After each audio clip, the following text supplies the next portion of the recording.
has been given independent charge of labour. Earlier, the portfolio was coupled with steel and mines and was with Narendra Singh Tomar. Does the fact that it's been separated and Dattatreya has independent charge suggest that you're going to see a push in terms of labour reforms? And before you answer, bear in mind that just 3 days ago, Vasundhara Raje Scindia's Rajasthan-specific reforms have now got the presidential assent. It's very clear, Karan, that this government intends to make a push for labour reforms. I think the Rajasthan model is some kind of a sandbox where they experimented with changes of a particular kind. And I think that given the expectations of industry, Modi and his colleagues are bound to make a push. And I think this is a clear indication when you restore labour to what it was earlier, which is a standalone ministerial charge. I'm a little concerned, of course, about the kind of reforms that they will envisage when they talk of labour reforms, because, you know, there is a social contract involved. It's not simply a question of making it easier for workers to be sacked. You have to also ensure that employers stick to certain kinds of responsibilities. We don't know as and yet. So far, there's little indication of that. Let's not get down into that road. We're not 100% sure. And I also want to say that I want to say on the Nadda and AIMS issue, I would urge you to have a separate discussion on this. And perhaps invite an expert reporter like Nitin Sethi of Business Standard. Absolutely. We may well do that. That's very well taken advice. Very well taken advice. Ashok, Malik, one of the things I noticed that at least 6 northeastern states have got no representation in this government at all. They are Nagaland, Mizoram, Meghalaya, Manipur, Sikkim, Tripura. And that's on top of Kerala, so the total is 7. Do you think Mr. Modi needs to do something pretty quickly to fit them in? Particularly since the Northeast is an area of keen concern for him.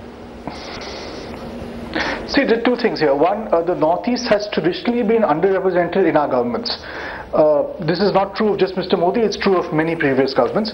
This government, in fact, has 2 ministers from the Northeast. Perhaps you could have had more from, particularly Assam, which gave Mr. Modi a very robust mandate. From some of the other states, I'm afraid he doesn't have MPs in his coalition or in his party.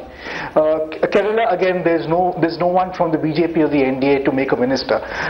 Having said that, other than the states of the Northeast you mentioned and Kerala, I think just about every Indian state is represented in this cabinet, in this government, sorry, in this ministry of this government, which does show that Mr. Modi has made an effort, despite an overwhelming number of his MPs being from North India and Western India, he's made an effort to give this ministry a pan-Indian look. Okay. And that does need to be appreciated. There is a stronger than expected presence from the south, even though in absolute numbers the presence from the south is small. Okay. Could there be a couple of more ministers from the northeast, especially Assam? Certainly, I think that would be a fair criticism. But beyond a certain point, Mr. Modi simply doesn't have the MPs from the northeast and from Kerala to do justice to those states. Siddharth Singh, one last question before I take a break and come back and switch subjects and talk about the collapsing relationship between the BJP and the Shiv Sena. I noticed that Bihar and Uttar Pradesh have got the lion's share of the 21 new ministers. Of those 21, 4 are from Uttar Pradesh, 3 from Bihar. And if you look at the way caste representation happens, then there's a decided emphasis once again on finding room for Brahmins from UP, Rajputs and Bhumihars from Bihar. Is the fact that both states are going to be going to the polls in 2015 and 2017 and the BJP needs to win them decisively the factor that lies behind this? Well, Karan, we are living in a political world also. So we must appreciate that you do need merits, but along with the merits, if you can find the right candidates who can give a mix, so why not take them also? But the merit remains the focal point, and therefore on the basis of merit, we found the right people, we got the right mix of the youth experience, whatever you may like to say in that case, caste. But I think the merit has predominantly taken the lead in making the Council of Ministers, and certainly let's not undermine UP. UP has given us out of 73 seats, and so has the Bihar. So we do need to have a better representation in the Council of Ministers from these 2 states. All right, time for a break. But then, has Sunday's reshuffle signaled the end of the BJP-Shiv Sena relationship? Has Uddhav Thackeray played his hand poorly? And is Mr. Modi sending a wider signal to his other allies? That's in a moment's time.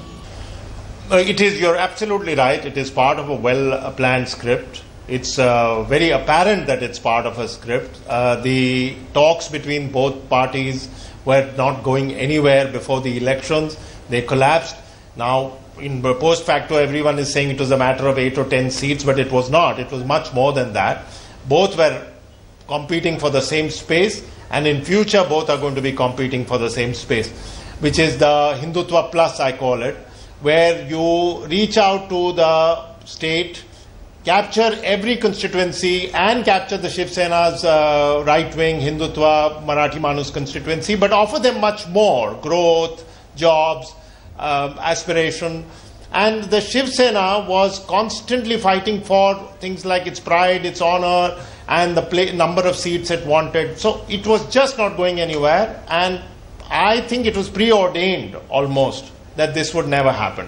The Shiv Sena's problem is that it worries that if it joins hands with the BJP or it doesn't join hand, the BJP is going to try to sideline it, finish it, and perhaps make it an extremely marginal force. Okay. There is absolutely no trust between them and zero chemistry. So this was heading in that direction, and I think it will head there. Siddharth Singh, let me ask you a blunt question. Do you want the Shiv Sena as an ally? Or are you finding clever excuses and a clever strategy for not just marginalizing them, but actually breaking with them completely? Because many people believe slowly, steadily and successfully, you're pushing them out of your ambit. Well, Karan, before I answer your question, let me say something. The political narrative in this country has changed over years. And the political narrative is not, well, it still remains. I don't say we can wish them away, that there is a caste combination, there is some emotions, but the basic political narrative that is the fundamental has changed is that India needs governance, and governance will only happen if you have the right mix.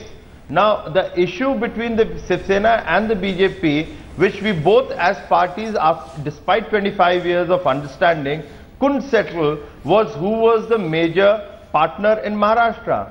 And as the voters being the arbitrators, they made the right decision that the BJP is the major partner, and the arbitration went in our favor through the voters in a very democratic way. Now, since that has been decided, I think we would have expected that Shiv Sena would have honored it, been more considerate, be more flexible in then going for the governance, because elections is a different issue, running a government is a different issue. When you go for governance, you need competence, you need authority to deliver what you had promised. And I don't think Shiv Sena has been in a position to understand, or they have been very flexible in making that consideration.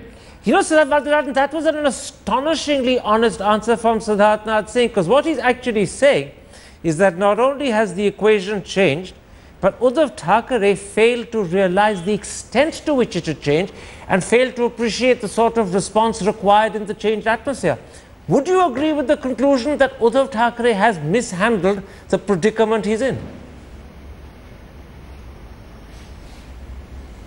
Oh, absolutely. I mean, Uddhav Thackeray miscalculated badly, and I suspect he's a deeply chastened man today, but he's not a man without cards. Because the fact of the matter is that the option the BJP has, which is of accepting the sort of offer of outside support from the NCP, is at best a unhappy and temporary solution. It's a solution that is politically risky.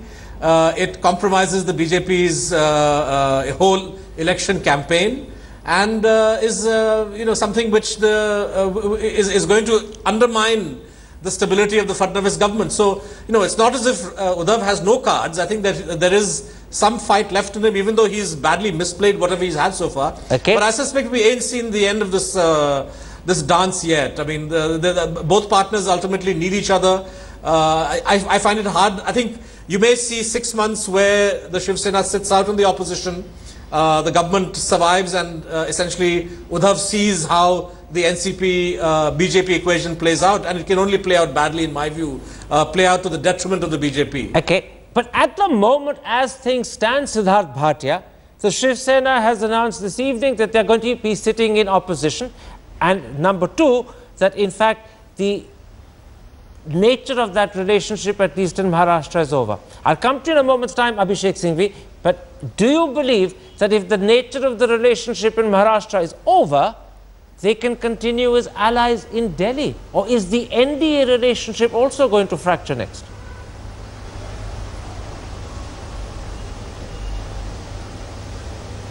Clear what you're asking. Siddharth Bhatia, did you hear me? Is that to me? Yes. Yeah. Well, the relationship in Delhi, the Shiv Sena wanted 2 cabinet berths. They got one, and that was Suresh Prabhu, who was clearly not a Shiv Sena man in the full sense of the term. And as you have seen, it was almost expected that he would jump ship. So, even in Delhi, the government, Mr. Modi was not offering anything, Mr. Shah was not offering anything. Basically, I think to what you've also been pointing out and many others have pointed out, that the BJP was simply not interested. I found Siddharth Singh to be quite candid. Basically, he's saying that Uddhav Thackeray is a man with nothing to offer us except 63 MLAs and no competence, no governance skill, nothing to the table. Can I interrupt? Can I interrupt? In that case, why have him at all? In that case, can they continue as partners in Delhi? Or is the NDA relationship also going to end in a split? A quick answer to that. I think it will be. I think it will be. All right. You know, the funny thing, Abhishek Singhvi, is that it's not just the Shiv Sena that is in a problematic position today. They, by being in a problem themselves, have created one for you too. Because not only do you now not get the official status of leadership of the opposition in Maharashtra, but if the Shiv Sena in opposition resorts to the agitation and protest which they do when they're in opposition, then what sort of opposition politics will you follow? You will find it very difficult in these circumstances to register as an opposition force when most of the playing will be done by the Shiv Sena. So you're suddenly pushed to number 3 without a role. No, Karan, I think there are various facets here which have to be emphasized. First and foremost, the scene yesterday was most unbecoming of a swearing-in ceremony, both at the Sena's part and the BJP's part. They should have sorted it out well in advance. It is reducing cabinet posts for swearing in into a farce if you are pulling back and pushing through ministers from the airport. Secondly, I think the BJP is riding on a high horse, so they are possibly in the mode of spurning allies.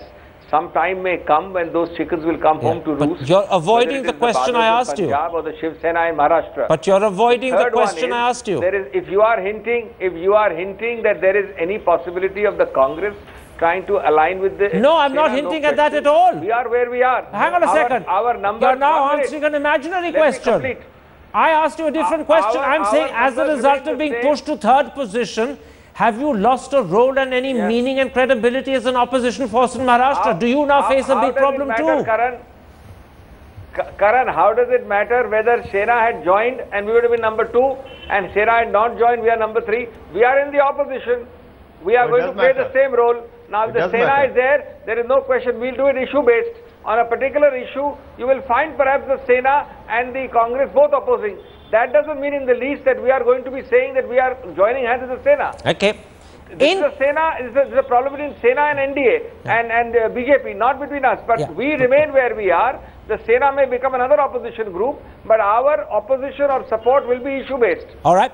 Siddharth Rajan, in contrast to Uddhav Thackeray, who clearly misplayed his hand, do you believe that Sharad Pawar and the NCP have played their limited hand with enormous strategic skill?